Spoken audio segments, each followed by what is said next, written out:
Finally, we are back with what everybody has been asking for, how to shape a longboard. This is going to be a series of videos on how to shape a longboard from start to finish. Everything from planing, rails, rocker, concave, everything. So stick around and I hope you enjoy. First things first, head over to Surf Supply Oceanside, and if you don't live in California, good for you. And I am going to grab myself a 9.3Y, but as you see there, I accidentally grabbed a 9.8Y because I didn't pay much attention at all. Here I have my US Blanks 9.8Y, and I'm going to shape something around a 9.3 piggish kind of thing. So this is a 1954 Velzy Jacobs pig template. I'm going to be using this to make my high performance single fin longboard situation. So the very first thing I'm going to do is check to see if my racks are level. I'm going to grab my brand new blank, set it down on the racks and get it on there straight so I know that it's going to be even. And then I'm going to knock down that little ridge that you see there on the stringer. Go pretty slow because it's wood and yeah, you just don't want to overexert your planer. And now I'm checking it to see if there's any lumps side to side. And when I see a high spot or a low spot, I'm just going to mark it so that I can come back with the planer and clean it up. You see there's a lump right there, one little one right there. So I just marked those and I'm going to go ahead with my planer and take those out. For some reason on most US blanks, it seems that on the, I guess that side, whatever side that would be, there's a high spot that runs kind of the whole length of the board. And it might just be from their mold, it might be from the way they glue it up, but I go ahead and take that out first, and I make sure it's all level and straight, and yep, it sure is. So I just wanted to double back on how to hold the planer properly.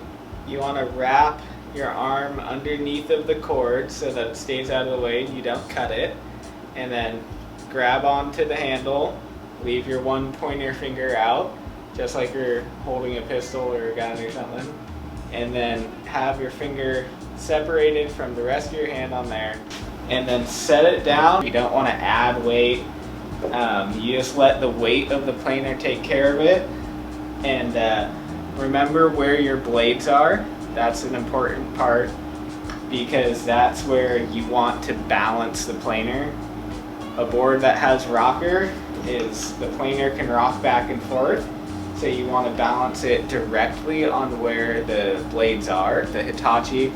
I just take my hand like this and kind of stick it onto the knob. And so that my wrist won't hurt from extending, I just open it up all the way before I start on these really deep cuts and hold it there for the rest of the time so that I'm not changing depth as I go. So, as you guys remember, the planer is cranked open all the way as far as the cut will go. I'm keeping it balanced correctly, so I'm not putting an angle into the blank, either up or down. And for the first two cuts, I follow the outline first. Then I'm going to go back and cut a straight line, basically following the stringer the best I can and getting rid of the curve. This is going to help you once you get inside and you're cutting in the nose and tail area. You're going to be able to come out straighter and you're not going to get weird bumps. You see it there, I kind of cut in after my second pass and I get things straightened up. I make sure to walk pretty slow using the Hitachi because the motor's not very big and you can heat it up if you're running too fast. Also, my blades aren't very sharp. Then I go ahead and check it, check the thickness, and keep going because I have quite a bit of foam to get out of here.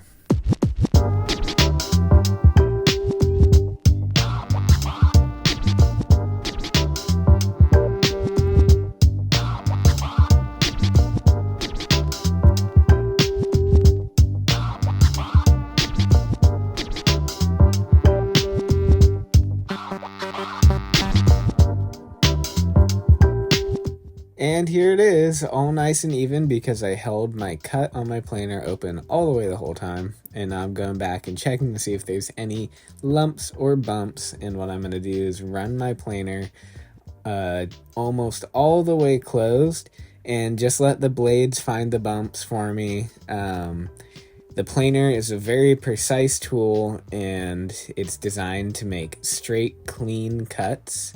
And if you let the planer work, it will do a lot better than you will if you're trying to get the bumps and straighten stuff out using maybe a shear form or a sanding block. After I do that, I do take my shear form, my little fine flat shear form. You can get these online. They're mostly for doing vegetables and stuff like that. Clean it up, and then I grab my shaper square.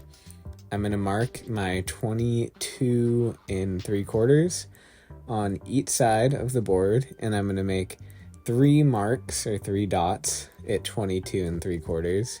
I'm doing this so that I can create a boundary for when I lay out my template later, so I know exactly how far I can go out.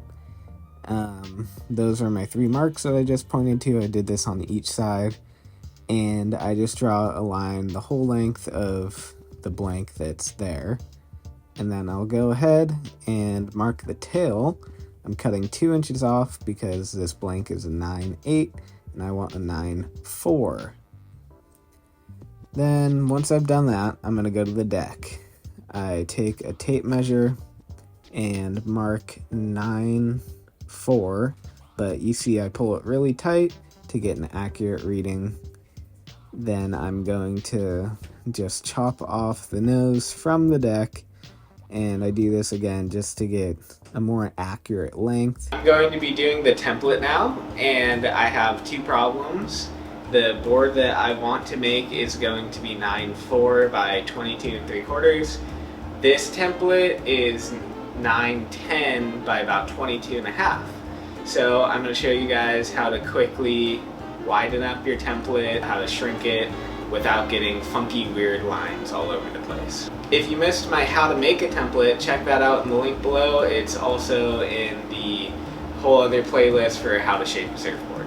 I'm going to measure the whole blank. I already cut it to 9 feet 4 inches. I'm going to find the center point and mark that because that's about where I want my wide point to be.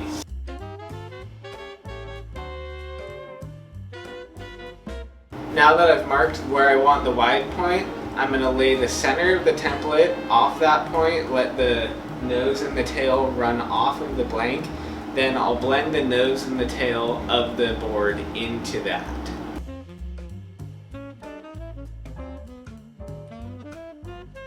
I'm going to take my shaper square, make a couple of reference marks on each side of the board so that I know that my template is lined up correctly.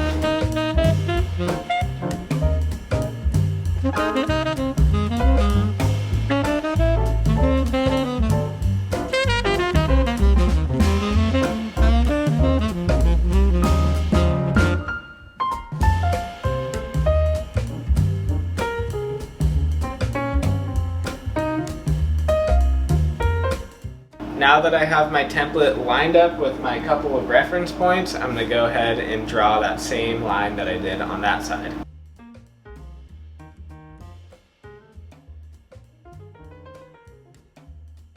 Now we're going to blend the nose into the template. So now all I'm doing is butting up the nose of the template to the end of the blank, and then I'm going to shimmy the template until it lines up with the rest of my outline that's already drawn out on the blank. Now that I've gotten the template lined up with the rest of the outline that's already drawn on the blank, all I'm going to do is draw a line that connects those and then do the same on the other side.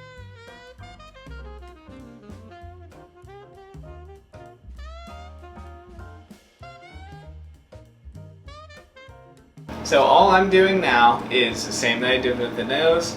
I'm going to put the tail on the back of the board, and then I'm going to shimmy it up to where it looks right and blends evenly with the outline, the first outline that we drew.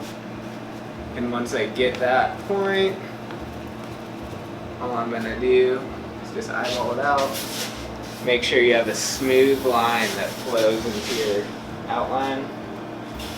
It might take you a couple of times to get everything perfect. All I did is, just like the nose, butted the nose up to the end of the blank and then shimmied the template up to the first drawing of the outline that I put down on the blank. Now that the template flows evenly with that first drawing of the outline and I have it where I want to, I'm just going to do just like I did on the nose, draw a line, and that's going to be our outline. Now you can see we have a nice smooth outline. We shrunk it down by first putting the rails on it and then blending the nose and tail into that. The reason you don't want to do the opposite is because you're most likely going to get some hard point and straight lines in there, which are not what you want on the surfboard. So this was part one. I showed you guys how to properly skin your blank and draw your outline. Part two is going to be coming soon, where I'm going to be showing you guys how to properly cut out that outline, which is very important, and start getting your rocker and everything going, so you're not going to want to miss it. Make sure to subscribe so you don't miss it.